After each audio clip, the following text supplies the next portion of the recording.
Hi guys, how are you? If you hear sounds in the background, it's because my wash is going in the washing machine and it kind of makes weird noises and stuff. But I've had two major requests that people have been asking over and over again. And so I'm going to go ahead and do two videos today, but I'll split them up. One is about bidding and the other one is about flying standby and how to fly standby and all that kind of stuff. So this video is going to be about flying standby. I hope you guys are all doing well. I'm thinking later on in the month I will do a Q&A, so if you guys have any questions for me, please just put them down in the comments below and I can go ahead and do that Q&A video. Congrats for all of you guys that are working or in the industry or not in the industry. I hope you guys are having a great fall, okay? Okay, so for me, when I fly standby, so let me go ahead and give you background and how my situation might be different from your situation, okay? Okay, so I live in Southern California. So I live right between a lot of major airports. I have LAX, I have Burbank, I have Ontario, I have Orange County, I have Long Beach, I have Palm Springs, and I have San Diego. Actually, that's 7. I never really go out of like Burbank or Long Beach. But I've gone out of the other ones. Actually, I've gone out of Burbank once, but generally, since it's a little bit smaller, I don't really go out of that. So when I am planning to travel, a lot of times I know that I do have options. My first two options generally, it's just gonna depend. So sometimes I might go out of my home airport because I do have a parking permit, so I like to do that so I don't have to pay for parking. But a lot of times there aren't any direct flights, and especially if there's all of us, me and my family, which is 5 of us, when we travel, I like to just do direct flights because that's only one flight we have to worry about getting on because we are standby. So a lot of times we do go out of LAX, okay? And with LAX, there are a lot of direct flights and there are a lot of flights, maybe every hour to certain destinations. So just say if I'm going to JFK, which is New York, I might have a flight see a flight that there's one at 7 o'clock, there's one at 8:15, there's one at 9:30. You know what I'm saying? So if I don't make that flight, I know that there are other options. You can also think about going into airports. I'm just kind of giving you guys strategies of how you guys can navigate this whole non-rev thing. And I'll explain all the different priorities and how the order of everything, okay? So sometimes, like for instance, I went to my friend's wedding in Pennsylvania. She lives in Allentown. Allentown is in Pennsylvania. It's a smaller town. And I kept on looking at it. There were 5 of us and it was the summer. And I was thinking, okay, well, you know, I think it would have been like LA and then to a layover. I don't remember which layover, just say Atlanta or just say, actually it was Dallas. Dallas and then Dallas to Allentown. And so LA to Dallas was fine, but Dallas to Allentown, it was a smaller plane and they only had 2 a day. And it was summer and there were 5 of us and it looked like there were maybe 4 or 5 seats. And that was not gonna work. So I started looking at what airports are nearby. So I ended up finding that Philly is maybe an hour, hour and a half. And I knew we were gonna rent a car anyway. So I don't even remember, I think it was an hour and a half. So we flew into Philadelphia. We had fun downtown. We went and did the Rocky Steps. And then we ended up driving from Philly all the way back to Allentown. So that's how we were able to navigate that. So try, if you can, be flexible. Realize that there are different airports that are near each other so that if you cannot get to your destination, there are other options in which you can get to your destination. Okay, so the way standby works is there's different priorities, okay? So for instance, standby 1, standby 2, standby 3, just say standby to 8, just say. So an S1 priority is going to be a lot higher priority, meaning they'll get on the plane earlier than somebody that's an S3 or an S2. You get what I'm saying? So generally it's 1, 2, 3, 4, whatever it is.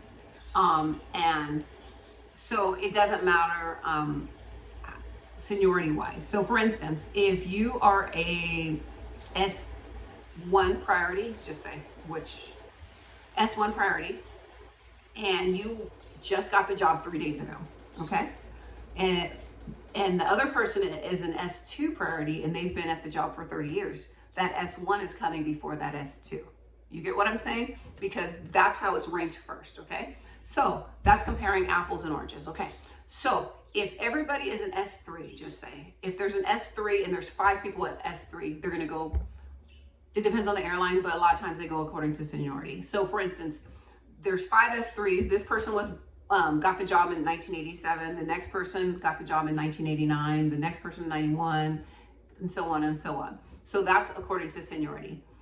Other airlines do it differently. So they'll still have the S1, S2, S3, S4, and that'll go in that order, but they will go according to check-in time. So just say if you are an S3 priority and you have a flight at 7 a.m. on Sunday, you need to make sure that you are the first person or one of the first people to check in 24 hours in advance. So just say it would be 7 a.m. on Saturday. And so I would sometimes, even if I was in a different time zone, I'd be waking up just say at 2:30 in the morning, getting ready to check in just so I can be one of the first people to check in, so that makes my, that puts me higher in the standby list, okay?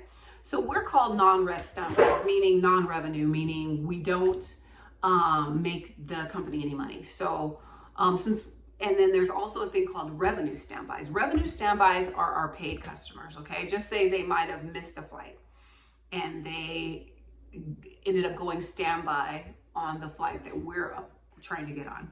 They go before us. So revenue standby, they might not get on the flight as well, right? But they have a higher priority than us because they are paid customers. So that is how that works. Also, for instance, if you work, so different airlines have this, and it's like, for instance,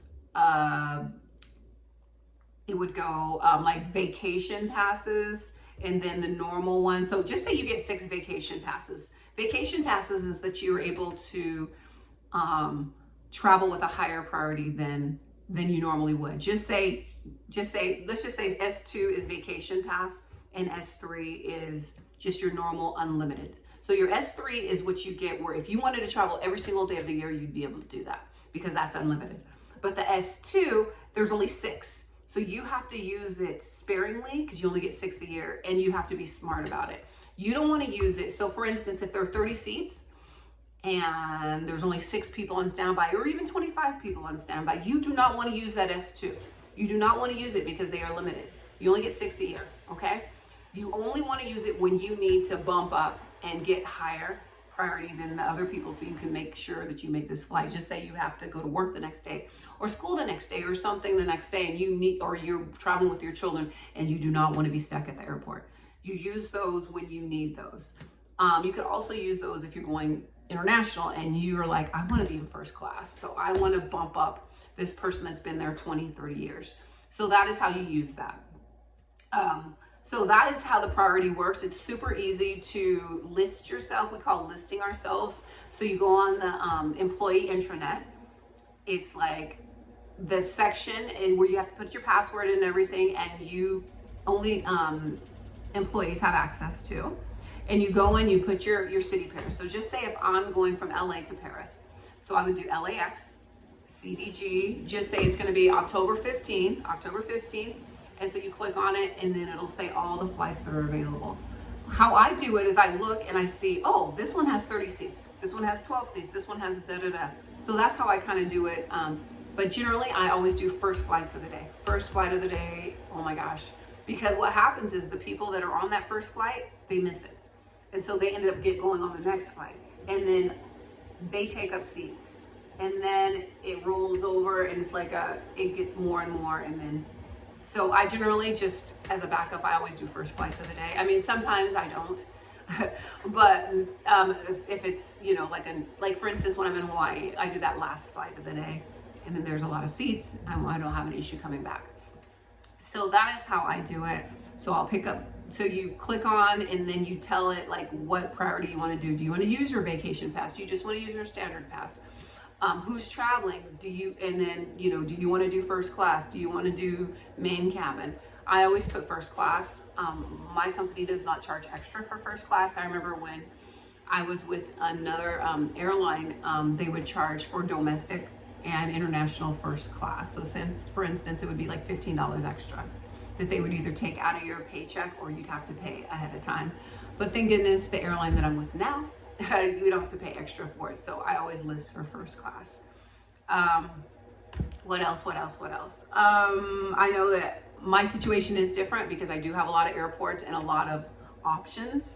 So some of you guys were saying that sometimes you guys get stuck and it's hard for you to get out.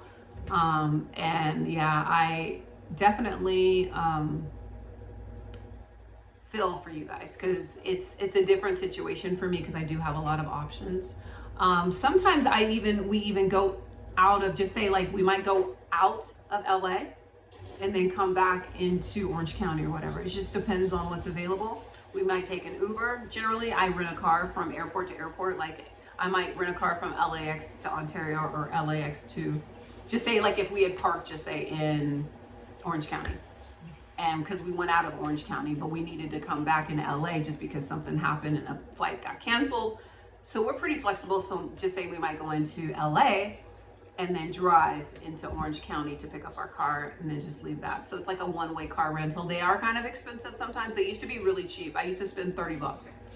The most recent time that I went from LA to Ontario, and I used the car and it was like 100 bucks, but we made the flight. So, you know, when I get free flights. So I'm trying to think of other stuff. I do not get my hotel beforehand. A lot of times I'm so like used to traveling that when we go on a trip, just say like if we're going into New York or we're going into Hawaii or something like that, we get on the plane. I'm like, okay, cool.